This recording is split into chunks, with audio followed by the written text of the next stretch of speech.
اور اسی دن اپنے چھوٹے بھائی احمد غزالی کو وہاں پہ داخل کروا کے آتے ہیں. اور پھر آپ 488 سے لے کر 521 ہجری تک وہاں پہ رسم تدریس میں مصروف رہے. اور علاقہ بغداد جو ہے وہ اس زمانے میں دنیا کا سب سے مہنگا علاقہ تھا. مہنگائی کے لحاظ سے سب سے زیادہ مہنگائی جو ہے وہ بغداد کے اندر تھی. اور مقولہ یہ مشہور تھا کہ اگر قارون اپنے خزانے بھی لے کر بغداد میں آئے تو کچھ ٹائم کے بعد اللہ کا صدقہ اس کے لیے صدقہ حلال ہو جائے گا. یعنی وہ بھی اتنا غریب ہو جائے گا کہ اس کے اوپر بھی صدقہ لگ جائے گا. اتنی مہنگائی تھی اس زمانے میں. اور پیسے آپ کتنے دے کے گئے؟ 40 دینار. اور پھر ماں نے وصیت کی بیٹا جھوٹ نہیں بولنا زندگی میں. اور جب چوروں نے راستے میں روکا, ڈاکوؤں نے تلاشی لینے کی بعد کچھ نہ ملا, خود بتایا میرے پاس تو دنیا کا مال موجود ہے, تم جس کے پجاری ہو, تم جس کے پیچھے لوگوں کو تنگ کرتے ہو, تو میرے پاس ہے, تمہیں ملا نہیں. جب نے کہا کیسے ہے تمہاری میری تمیز کے اندر؟ پوچھا چھپایا کیوں نہیں, بتایا کیوں؟ فرمایا چھپایا وہ جس کو دنیا کی لالچ ہو. میں تو دنیا کے پیچھے کبھی گیا ہی نہیں تھا, مجھے تو دنیا کی طلب ہی نہیں ہے, میں دنیا کو کیوں چھپاؤں, میں تو نکلا ہی رب کی رضا کے لیے تھا. اور میری ماں نے مجھے کہا جھوٹ نہیں بولنا. ایک سچ بول کے وہ اتنے بڑے ڈاکو جس سے سارے لوگ تنگ تھے, سب کو راہ راست لے کے آ گئے. اور آج ہم ان کی جانیاں کھائے ہر دیکھتے ہیں. نام ہے حضور کو سیادت کا سنی کروائے خوشی کے ساتھ, لیکن جھوٹ بولتے ہوئے شرم نہ آئے ہمیں. دعویٰ ہمارا یہ ہو کہ حضور کو سیادت کے ماننے والے. اور ماں باپ جب بیٹے سے پوچھے بیٹا گھر رات لیٹ کیوں آیا, تو بیٹا 100 بہانے بنا کے جھوٹ بولے باپ کے سامنے. اور کہے کہ میں وہ سیادت کا ماننے والا. باپ کسی بات میں منع کرے تو بیٹا باپ کے سامنے جھوٹ بول کے بات رکھے کہ وقتی طور پہ باپ کو غصہ ٹھنڈا ہو جائے, اپنی بات کو چھپانے کے لیے جھوٹ بول دے اور کہے کہ میں نے 11ویں کا لنگر بھی کھایا ہے. تو وہ لنگر حسن حالات کو نہیں نہ کیا, وہ 11ویں کا لنگر تو حرام کر گیا. کہ جس پیر کا طریقہ یہ تھا کہ سچ بول کے ڈاکوؤں کو مومن بناتے رہے ہیں, اس پیر کے ماننے والے آج جھوٹ بولتے سنے گا. نماز نہ پڑھے اور کوئی پوچھ لے نماز پڑھیے, اپنی شرم کی خاطر اپنی عزت بچانے کے لیے جھوٹ بولتے آگے پڑھا ہے. نماز پڑھ لیجیے. ایک نماز نہ پڑھ کے جرم, دوسرا جھوٹ بول کے جرم کیا. اللہ کو تو پتا ہے تم نے نہیں پڑھی. جب تمہیں رب کا خوف نہیں تھا, رب کے ڈر سے تم نے نماز نہیں پڑھی, تو دنیا کیا چیز ہے؟ پھر دنیا کا خوف کیا؟ پھر دنیا کے سامنے جھوٹ کیوں بولا؟ پھر رب کو مزید اعلان کر دیا گیا. ایک دفعہ جب انسان کے منہ سے جھوٹ کا جملہ نکلتا ہے نا, تو رحمت کے فرشتے سے دور ہو جاتے ہیں. اس کے منہ سے بدبو آنے لگتی ہے, فرشتے اس بدبو کو نفس آنے جاتے ہیں, اس کی دعائیں قبول نہیں ہوتی. جھوٹ بولنے والے کی دعا قبول نہیں ہوتی. آج اسی وجہ سے ہمارے گھر میں برکتیں نہیں ہوتی, ہماری عزتیں نہیں ہوتی, تنگدستیاں, بیماریاں, دکھ پریشانیاں اسی وجہ سے جب بات بات میں جھوٹ بولتے ہیں. تو آج وہ سیاست کے اس عظیم دن کے اندر یہ تو ہم تیار کریں, ہم گیانی ضرور کھائیں گے, وہ سیاست سے محبت بھی ضرور کریں گے, لیکن ان کے افکار کے اوپر زندگی بھی گزاریں گے, ان کے طریقے کے اوپر اپنی زندگی بھی بسر کریں گے کہ آج کے بعد ہم جھوٹ نہیں بولیں گے. کچھ بھی ہو جائے جھوٹ نہیں بولا جائے گا. اس لیے کہ انسان ایک جھوٹ بول کے اس کو چھپانے کے لیے مزید 100 جھوٹ بولتا ہے, بات آ کے پھر اسی پہ کھڑی ہو جاتی ہے, پھر وہ جھوٹ نکل جاتا ہے. تو یہ پہلی بات ان کو سیاست کی ہے ذہن میں رکھیں کہ سنی بندہ تب ہی ہوگا کہ وہ جھوٹ بولنا چھوڑ. اور جب آپ چلے دین کی طلب کے لیے, آج دین کو ہم نے اتنا ہلکا سمجھ دیا ہوا ہے کہ دین کی بات کرنا تو دور کی بات کو سننا پسند ہی نہیں کرتا کہ بندہ سچی بات کس کے سامنے کرے. شیخ عبد القادر جیلانی رحمۃ اللہ علیہ فرماتے ہیں کہ مجاہدین میرے غربت کے اندر تھے, بھوک اور افلاس دین کی طرف میں اس حد تک میں نے گوارا کی کہ بعض اوقات لوگوں نے مجھے مردہ تصور کر دیا. بھوک کی وجہ سے میں بے ہوش ہو جاتا تھا. کئی دن فاقے کشی گزرتی اور میں بے ہوش ہو جاتا تھا. اور ایک مرتبہ خود فرماتے ایک مرتبہ ایسا ہوا کہ لوگوں نے مجھے مردہ سمجھ کے میرا کفن خرید لیا. مجھے غسل دینے کی تیاری کر دی گئی. جب مجھے غسل دینے کے لیے نکالنے لگے میں اٹھ کے بیٹھ گیا. اس ٹائم مجھے ہوش آیا. یعنی اس انداز میں اللہ کا دین حاصل کیا حضور کو سیادت رضی اللہ عنہ نے. اور تب جا کے اعلان کیا ترلت العلم حتی صرت کتبا کہ میں نے اتنا دین پڑھا ہے اتنا دین پڑھایا ہے کہ اس دین پڑھنے اور پڑھانے کی برکت سے اللہ نے مجھے مقام کتبیت عطا فرما دیا. اس لیے رحمت قدمی ہی علی رقبتی کل ولی اللہ. میرا یہ قدم ساری کائنات کے ولیوں کی گردن کے اوپر ہے. اور جنید بغدادی رحمۃ اللہ علیہ فرماتے ہیں کہ یہ الفاظ وہ ہیں کہ خلفائے راشدین کے بعد اہل بیت اور صحابہ کے بعد جتنے بھی ولی ہیں ہر ولی کی گردن کے اوپر شیخ عبد القادر جیلانی کا قدم ہے. مقام اسی لیے ملا ہے.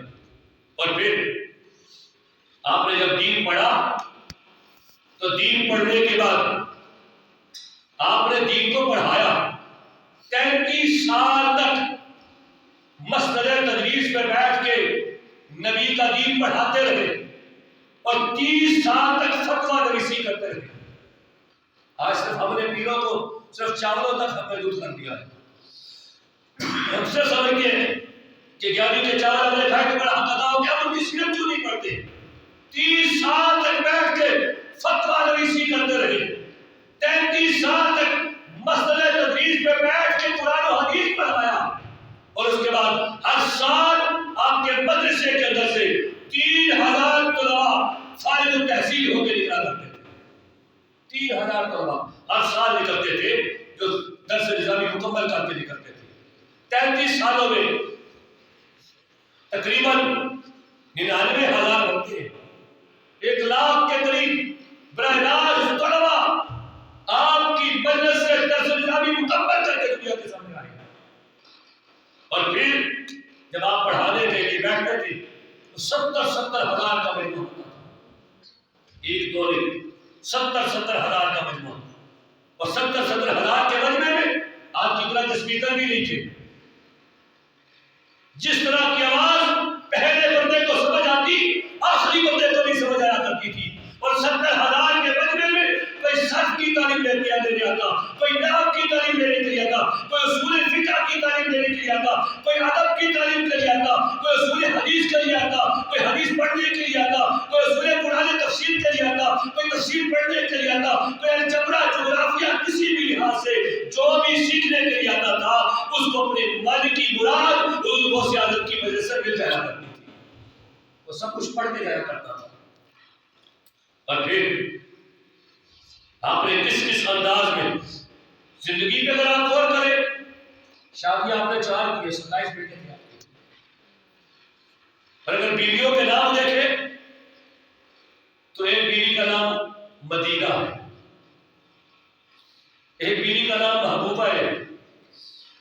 اب یقین کریں جس بات کی طرف آپ جائیں گے ہر ایک لفظ کے اندر ہر ایک بات کے اندر اتنی کرامات حضور غوث اعظم کی ہے انسان کی عقل حیران رہتی ہے.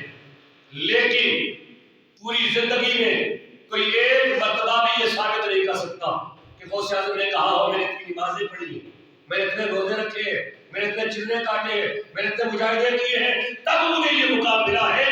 جب بھی بات کی ہے ایک ہی بات کی ہے درست العلم حتی صرت کتبا, میں دین پڑھتا رہا, دین پڑھاتا رہا. اس دین کی برکت سے اللہ نے مجھے مقام کتبیت عطا فرما دیا. اتنی بڑی چیز ہے اسلام, یہ دین کا سیکھنا, دین کا پڑھنا اتنی بڑی چیز ہے. آج سوال کرنے کی بات آتی ہے, لوگوں کا حق بنتا ہے سوال کرنا اور ہمارا یہ فرض ہے ہم ان کے سوالوں کا جواب بھی دیں. آج یہ کہتے ہیں کہ آپ دیکھیں جی 11ویں کرتے ہیں تو شرک ہو جاتا ہے. شرک کے لیے بنیادی بات یہ ذہن میں رکھیں کہ اللہ کی ذات کے ساتھ کسی کو برابر کیا جائے, یا وہ کام جو رب کے لیے ہے کسی اور کے لیے کیا جائے تو وہ شرک ہوتا ہے. تو شرک کرنے والا کافر ہوتا ہے. ان الشرک لظلم عظیم، یہ قرآن کا فیصلہ ہے. لیکن جب ہم گیارہویں کرتے ہیں تو ہمیں کہتے ہیں کہ آپ نے شرک کیا. گیارہویں اصل میں ہے کیا؟ پہلی بات تو یہ سمجھنی چاہیے. گیارہویں جو ہے وہ بیسیکلی مثال ثواب کی محفل ہے، جس میں کسی مثال کہتی ہے منتقل کرنا. ثواب مطلب ثواب کو منتقل کرنا، دوسرے کو ثواب پہنچانا. اب یہ مخصوص نہیں ہمارے لیے کہ صرف 11 تاریخ کو ہی کیا جائے. آپ 9ویں کو کریں تب بھی جائے، 10 کو کریں تب بھی جائے، 11 کو کریں تب بھی جائے، 12 کو کریں تب بھی جائے. جس دن آپ کا دل کرے اس دن آپ سارے ثواب کی محفل کریں. آپ دن اللہ قبول کرنے والا. پہلی بات تو یہ. اب اس کے بعد 11ویں کا جو سارے ثواب کی محفل ہے اس میں عبادت ہوتی ہے اللہ کے لیے. عبادت اگر خدا کے بغیر کسی کی جائے تو یہ کفر ہے، یہ شرک ہے. اب عبادت ہوتی ہے خالصتاً اللہ کے لیے، لیکن اس عبادت کا ثواب جو ہے وہ شیخ عبد القادر جیلانی کی روح کو احسان کیا جاتا ہے یا رب کے کسی ولی کو کیا جاتا ہے. یہی ہوتا ہے 40ویں کے اندر، یہ ہوتا ہے 30ویں کل کے اندر، یہ ہوتا ہے سال کے محفل میں، یہ ہوتا ہے اس کی محفل میں. کسی بھی ولی کو اس کے اندر اپنے والدین کے لیے سالانہ کے لیے دعا کرے. صرف یہی کلیہ ہے کہ وہ احسان ثواب کی محفل ہے. تو اس میں ہوتا یہ ہے آپ قرآن پڑھیں، آپ تلاوت کریں، آپ ذکر کریں، آپ وظیفے کریں، آپ تسبیحات پڑھیں، تلاوت کریں، تقریر کریں، نہ تو کچھ بھی ہو. سب عبادتیں جو ہے وہ صرف اللہ کی ذات کے لیے ہوتی ہے اور اس کا ثواب جو ہے اللہ کے ولیوں کو پہنچایا جاتا ہے. اب شرک تب ہو جب ثواب اللہ کو بھی دیا جا سکتا ہو تو انسان اللہ کے ولی کو دے، تب تو شرک ہو جائے گا. لیکن رب جو ہے وہ ثواب نہیں دیتا، وہ ثواب دیتا ہے. اللہ ثواب لیتا، بولو ثواب لیتا نہیں ہے، وہ ثواب دیتا ہے. تو لہذا جو ثواب لیتا ہے وہ ولی ہوتا ہے، جو ثواب دیتا ہے وہ خدا ہوتا ہے. لہذا ثواب پہنچانے میں شرک نہیں ہوتا، یہ اللہ کی بندگی ہوتی ہے. ثواب اللہ کے بندوں کا ہوتا ہے. دوسری بات اس میں یہ ذہن رکھیے، کہتے ہیں جس پہ غیر اللہ کا نام آ گیا، جب کسی چیز میں غیر اللہ کا نام آ جائے وہ چیز حرام ہو جاتی ہے. سمجھنے کی بات یہ ہے کہ غیر اللہ ہے کیا. یہ بات ہمارے لیے انتہائی سمجھنے کی بات ہے کہ غیر اللہ کیا ہے. غیر اللہ وہ ہے جو غیر خدا ہے. جیسے پتھر ہے جن کی مورتیاں بنائی جاتی تھی، جن کو پوجا جاتا تھا، جن کے سامنے سجدے کیے جاتے تھے، ان کی عبادت ہوتی تھی، ان کی بندگی ہوتی تھی. لیکن انہیں پتھروں میں سے ایک پتھر ایسا ہے جن کو ساری دنیا جانے چنتی ہے. خانہ کعبہ کے اندر لگا ہوا ہے، حجر اسود نام ہے اس کا. جو بھی حاجی جب بھی جائے وہ جب طواف کرنے لگتا ہے تو طواف شروع ہی حجر اسود سے کیا جاتا ہے. قرآن کی اسلام کے اندر حکمتیں دیکھیں آپ. طواف شروع ہی حجر اسود سے کیا جاتا ہے اور حجر اسود پہ پہنچ کے پہلا کام یہ ہے اس پتھر کو چھوما جائے، اس پتھر کو چھوما جائے. کیوں؟ اس لیے کہ وہ پتھر قیامت کو گواہی دے گا کہ فلاں انسان نے آ کے مجھے چھوما تھا، یہ مومن تھا یا کافر تھا یا منافق تھا. اگر آپ غور کریں تو کعبے کے اندر تو کافروں کا جانا ہی منع ہے. اسلام نے تو منع کر دیا کافر جو ہے حرم میں نہ جائے. لیکن حجر اسود کی شان یہ کہ جس کو نے چھوما وہ بتایا گا یہ مومن ہے یا کافر ہے. وہ ایک پتھر ہے، پتھر کو اتنا علم کیسے آ گیا؟ آج اگر آپ کسی رب کے ولی کا ہاتھ چھوم لے رہا تو اعتراض کر رہے یہ شرک کر دیا تم نے، غیر اللہ کو چھوم لیا تم نے، یہ شرک ہو گیا ہے. تو توجہ کیجیے، آگے سے دلیل دیتے ہیں کہ دیکھیں یہ حجر اسود کو جب سیدھا پانا پہلے نے چھوما تھا تو جملے کیا تھے آپ کے؟ آپ نے بتایا حجر اسود سن وہ دور گیا جب عمر پتھروں کی پوجا کیا کرتا تھا. اب تجھے اس لیے نہیں چومتا کہ تجھے ہو رہتا ہے یہ نقصان دیتا ہے، تو یہ چومتا اس لیے ہوں کہ تجھے میرے نبی نے چوما ہے. یہ دلیل دیتے ہیں، یہ سچ ہے، اس بات میں کوئی شک نہیں.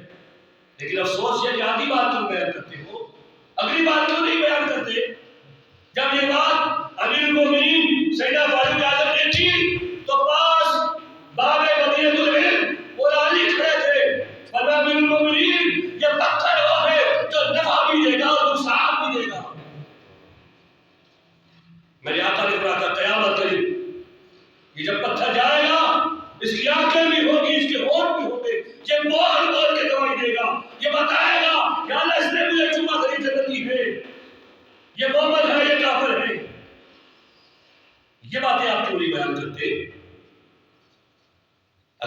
گھر کے ولی کو چھو لیا جائے تو شرک ہو جاتا ہے، اپنے بیٹے کو چھونا شرک کیوں نہیں بنتا؟ وہ جو کہتا ہے نا کسی ولی کو چھو تو شرک ہے، جب اپنے بیٹے کو گود میں اٹھائے چھوے تو سب کچھ بتا یہ تیرے پاس ہے کیا؟ اللہ ہے یا غیر اللہ ہے؟ باقی سے کہتے نہیں میرا بیٹا ہے، کوئی نہیں، بیٹے کی بات نہیں ہے، بات تو یہ کرتا ہے غیر اللہ کو چھونا شرک ہے، بتا یہ اللہ ہے یا غیر اللہ؟ اگر کھول کے استغفر اللہ، یہ غیر اللہ ہے میرا بیٹا ہے تو چوما کیوں؟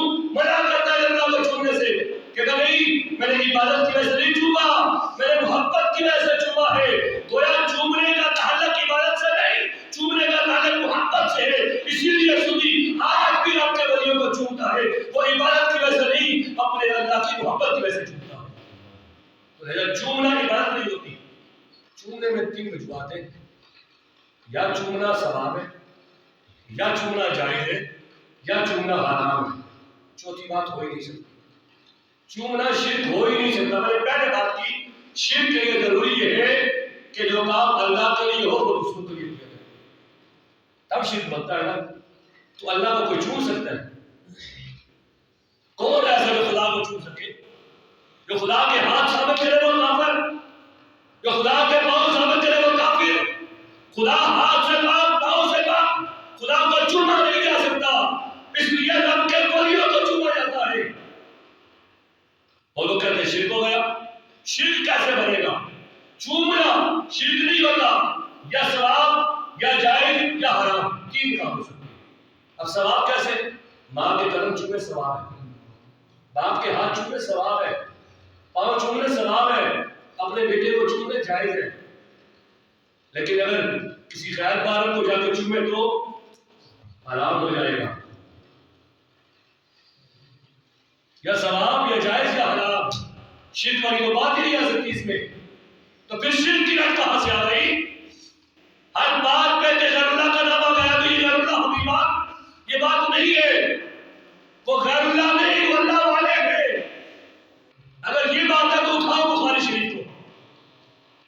بخاری شریف کے اندر میرے کریم نبی صلی اللہ علیہ وسلم کے صحابی حضرت اتبان بن مالک رضی اللہ تعالیٰ عنہ نبی کریم کی بارگاہ میں، یا رسول اللہ صلی اللہ علیہ وسلم، میرا دل یہ چاہتا ہے آپ میرے گھر میں تشریف لائیں اور میرے گھر میں آ کے نماز پڑھیں۔ آپ جہاں نماز پڑھیں گے میں اس جگہ کو مصلی بناؤں گا، اس جگہ کو مسجد بنا دوں گا۔ بخاری کی روایت ہے، میری باتوں کی تو چلا نہیں چلتا ٹائم نہیں۔ وہاں میں نماز پڑھوں گا، عبادت کروں گا اور اللہ مجھے زیادہ ثواب دے گا، مجھے وہاں زیادہ برکت ملے گی۔ نبی کریم علیہ السلام نے انکار نہیں کیا، فوراً چلے ساتھ حضرت بن مالک کے سوال پوچھ کے فرما بتا کہ تو کہاں پسند کرتا ہے؟ ان اصلی لکا، تیرے لیے کام زمین کتاب ہے، ان اصلی لکا، تو کہاں پسند کرتا ہے کہ میں تیرے لیے نماز پڑھوں؟ اور نماز کس کی ہے؟ اللہ کی۔ کس کی ہے؟ واحد بات ہے نا، جس میں تو کوئی شک ہی نہیں کر سکتا ہے۔ نماز تو خالص ہے ہی اللہ کے لیے، لیکن بخاری کہتی ہے وہ اتبان مالک کے لیے پڑھی جاتی ہے۔ ان اصلی لکا، تیرے لیے پڑھو نماز، نبی کے فرمان ہے۔ اب قرآن کا قل ان صلاتی و نسکی و محیای و مماتی للہ رب العالمین، نبی آپ کہہ دیجئے میری نماز، میرا روزہ، میری قربانی، میری زندگی، میری موت سب تیرے لیے ہے۔ للہ، نماز اللہ کے لیے، یاد میری قربانی ہے اللہ کا تیرے لیے۔ اب وہ لوگ جو کہتے ہیں کہ یہاں پہ تم نے 11ویں کا نام لے کے تم کہتے ہیں یہ بکرا 11ویں کا ہے، یہ چاول 11ویں کی ہے، یہ کھیر 11ویں کی ہے۔ مجھے بتاؤ یہ چاول بڑی عبادت ہے یا نماز بڑی عبادت ہے؟ یہ بکرا دینا 11ویں کا بڑی عبادت ہے یا نماز بڑی عبادت ہے؟ نبی کو ان مصلی اللہ کا تیرے لیے پڑھو نماز، قرآن کا نماز اللہ کے لیے ہے۔ اب وہ لوگ کیا کہیں گے یہاں پہ آ کے؟ ہے کسی میں دم خام کہ اللہ کے رسول کی وجود آئے؟ یہاں پہ بات تب کلیئر ہوگی جب عقیدہ اہل سنت دل کے اندر ہوگا، جب سنیوں کا عقیدہ دل کے اندر ہوگا پھر قرآن کا ہر لفظ بھی سچا نظر آئے گا، نبی کا ہر فرمان بھی سچا نظر آئے گا۔ اس لیے کہ نبی نے کہا بتا کہاں نماز پڑھوں، تو کیا پسند کرتا ہے، کہاں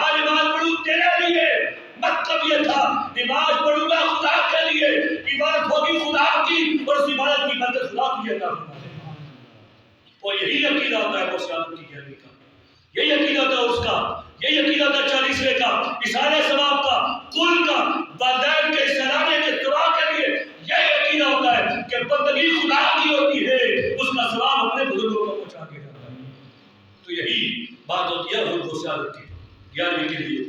تو یہاں پہ جو بندہ آگے شرک کی بات کرے وہ اپنی عقل کا علاج کرائے, اس کی عقل حیران ہو گئی, اس کی عقل خراب ہو گئی.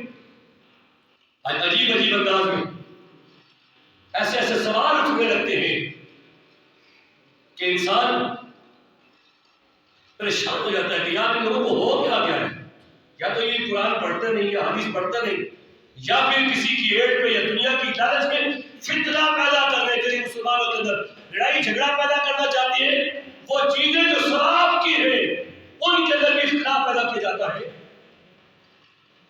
اس لیے یہ بات ذہن میں رکھیں کہ 11ویں کی محفل کرنا مستحب عمل ہے, فرض نہیں, واجب بھی نہیں, ثواب کا کام ہے. اگر کریں گے تو ثواب ملے گا, نہیں کریں گے تو گناہ بھی, بولو نہیں کریں گے تو گناہ بھی نہیں ہوگا, لیکن کریں گے تو ثواب, بولو کریں گے تو ثواب. چینی اگر آپ کو ایک جگہ سے 50 روپے کلو ملتی ہو, دوسری جگہ سے 100 روپے کلو ملتی ہو, کہاں جائیں گے آپ؟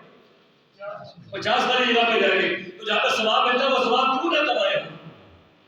جب رب کہتا ہے کرو ثواب ہوگا, میرے ثواب دینا ہے, جب دینے والا خدا ہے تو ہم رب سے کیوں نہ مانگے؟ تو اسی لیے ہر مہینے بھی 11ویں ہوتی ہے, مطلب یہ ہوتا ہے عبادت خدا کی جائے, ثواب اپنے بزرگوں کو پہنچایا جائے, بزرگوں سے عالم کو احسان کیا جائے, اپنے پیر کو کیا جائے, اپنی ماں باپ جو دنیا سے چلے گئے ان کی ارواح کو اشارے ثواب کیا جائے, تو اس کا ثواب اللہ ان تک پہنچا دیتا ہے, اس کی برکتیں ملتی ہے, ثواب بھی ملتا ہے آپ کو بھی اور ان کی قدر بھی برکتیں ملتی رہتی ہیں. اگر آپ اس بات پہ غور کرتے جائیں گے تو عقل انسان کی حیران ہے کہ رب کے رسول علیہ السلام کس انداز میں ہر سال غزوہ احد کے شہداء کی مزاروں پہ جاتے تھے, ہر سال جایا کرتے تھے. وہ ہر سال کے بعد بھی جا کے دعا کرنا بھی یہ میرے نبی کی سنت ہے. اور پھر اعتراض کیا ہوتا ہے کہ دیکھیں آپ جب 11ویں پکاتے ہو, جب لنگر پکاتے ہو تو کیا کرتے ہو؟ آپ یہ فاتحہ پڑھنے شروع کر دیتے ہو. اور فاتحہ کیا ہے؟ سورہ فاتحہ الحمد شریف جس کو کہتے ہیں, اسی پہ اعتراض کرتے ہیں وہ فاتحہ پڑھنے لگ جاتے ہیں ہر بات میں. یہ تو ہر نماز میں نہیں پڑھی جاتی, پڑھتے ہیں. اچھا نماز میں پڑھنا ہے کیا؟ ایسا مسئلہ بھی تمہیں سمجھ جانی چاہیے. ہر نماز میں پڑھنی لازمی ہے, پر پڑھنا ہے کیا؟ فرض ہے, سنت ہے, واجب ہے, مستحب ہے, کیا چیز ہے؟ یہ بھی تو ہمیں پتہ ہونا چاہیے. ہر نماز کے اندر سورہ فاتحہ حنفی مسلک کے نزدیک پڑھنا واجب ہے اور امام شافعی کے نزدیک فرض ہے. ہمارا جو عقیدہ ہے حنفی مسلک, یہاں پڑھنا واجب ہے, لیکن جب جماعت کے ساتھ پڑھیں گے تو قرات الامام فقراتہ, امام کی قرات ہی مقتدی کی قرات ہے, وہاں نہیں پڑھی جائے گی. جب امامت کے بغیر آپ جماعت کے بغیر پڑھیں گے تو ہر رکعت کے اندر آپ کے لیے سورہ فاتحہ پڑھنا واجب ہے. اگر رہ جائے تو پھر آپ کے لیے سجدہ سہو لازم ہے. اگر سجدہ سہو نہیں کیا تو نماز دوبارہ پڑھنی لازم ہے, ہر نماز میں پڑھی جاتی ہے. تو یہ کہتے ہیں تم نے فاتحہ پڑھ لی ہے, لنگر تم نے سامنے رکھا, پھر تم فاتحہ پڑھنے لگ جاتے ہو. فاتحہ تو تم بھی پڑھتے ہو, مطلب اس کا یہ بنا اب فاتحہ پڑھتی ہے خوش ہو کے, تم فاتحہ پڑھتے ہو مجبور ہو کے. تو خدا خوشی والی قبول کرتا ہے, مجبوری والی قبول ہی نہیں کرتا. نبی کریم صلی اللہ علیہ وسلم کی حدیث بات بیان کر کے بات کو ختم کرنا چاہتا ہوں. یہ سوال ہوتا ہے کہ اگر آپ نے سامنے رکھا دعائیں کرتے ہو تو یہ کہاں سے لکھا ہوتا ہے؟ مسلم شریف کی حدیث ہے, غزوہ تبوک کا موقع ہے, کھانا ختم ہو گیا تھا, صحابی عرض کرتے ہیں رسول اللہ یہ اونٹ ذبح کر دے, کھانے کا بندوبست ہو جائے. فاروق اعظم نے کیا رسول اللہ اونٹ ذبح نہ کیا جائے, صحابہ کو حکم دے جو ان کے پاس کھانا جمع ہے آپ کے سامنے لا کے ڈھیر کرے, آپ دعا کرے, اللہ برکت دے گا. صحابہ کرام کو جب حکم ہوا تو صحابہ نے وہ کھانے کہ توشہدار لا کے آپ کے سامنے ڈھیر کیے. 1400 صحابہ ہے, مسلم شریف کی حدیث ہے, طبرانی کا درجہ میں بھی موجود ہے. 1400 صحابہ اور ڈھیر اتنا چھوٹا سا بنتا ہے, سب کے توشہدار رکھے گئے, چھوٹا سا ڈھیر جتنا بکری بیٹھتی ہے چھوٹا سا ادھر بنتا ہے. اور جب وہ سامنے رکھا گیا رب کے رسول نے دعا کی, کھانا سامنے رکھ کے دعا کی, اور اس کے اندر ظاہری برکت بھی آئی کہ سارے صحابہ کے تو شادان بھر گئے لیکن اس کے اندر سے برکت خالی نہیں ہوئی. گویا کھانا سامنے رکھ کے دعا کرنا یہ نبی کی سنت ہے، نبی کے صحابہ کی سنت ہے. اور نبی کے صحابہ سے محبت کرنے والے آج بھی کھانا سامنے رکھ کے دعا کرتے ہیں اور اللہ ان دعاؤں کو قبول کر کے اس میں برکت پیدا فرماتا ہے. اور یہ ضروری نہیں کہ آپ گھر میں لنگر پکائیں، دیگیں پکائیں، لوگوں کو زیادہ کھلائیں. آپ گھر کے اندر جب بھی کھانا کھانے بیٹھے اس کے اوپر دعا کریں، فاتحہ پڑھیں، سورہ اخلاص پڑھیں، جو پڑھ سکتے ہیں پڑھ کے اپنے بزرگوں کو اشارے ثواب کریں، جو خاندان میں دنیا سے چلے گئے ان کی ارواح کو اشارے ثواب کریں، اللہ کے ولیوں کو کریں، ائمہ اہل بیت کو کریں، صحابہ کرام کو کریں، ازواج مطہرات کو کریں. جس کو بھی آپ ثواب پہنچائیں گے آپ کا ثواب ان کی بارگاہ میں اللہ پیش کرے گا، ان کو قبول بھی کرے گا، اللہ آپ کو بھی اجر دے گا اور اللہ ان کے بھی درجات کو بلند کر دے گا. آج اس کو خدا زیادہ دے، وہ زیادہ رب کے راستے میں دے. اللہ دینے سے زیادہ خوش ہوتا ہے، مزید عطا کرے گا. دعا کرے خدا بندی قدوس صحیح میں رہے، ہمیں دین کو سمجھنے کی، پڑھنے کی، اس پر عمل کرنے کی توفیق عطا فرمائے. یہ 28 نومبر کو روز ہفتہ کل جو ہے بعد نماز عشاء ڈی چوک گلی نمبر 3 مسجد مینار میں محفل پاک ہوگی 11 شریف کے حوالے سے. اس میں علامہ بابا شہزاد صاحب کا خطاب ہوگا. تمام بات کو اس میں شرکت کی جائے گی.